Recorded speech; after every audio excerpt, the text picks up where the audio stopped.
अस्सलामुअलैकुम दोस्तों, मेरा नाम मोहम्मद आसिम भट्टी। तू साढ़े पे वे ढग्गा 007 ना वाल चेंज कर दी थे। दरअसल ये कि गाल हुआ है, समझ गए हो सो। तो आज मैं मेरी हालत दे पे वे ऐसे मैं आज कार बाई यानी कि एज इलेक्ट्रीशियन बनया हुआ था।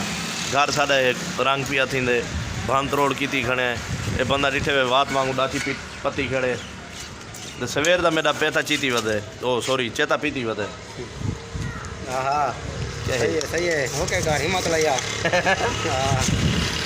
ऐसे ही एक तार के न डरिया खड़ा निक्की जी तार ही हो जी हूँ के न डरिया खड़ाई अखीर में आके उन्हें काट दी थी। मैं तू बहाने न मार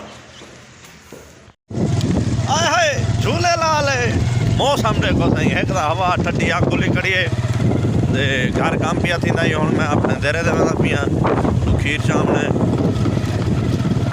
रास्ता बड़ा खतरनाक है तो ना हो घूमने जवान लेटे पिया हो खड़ो तक पिया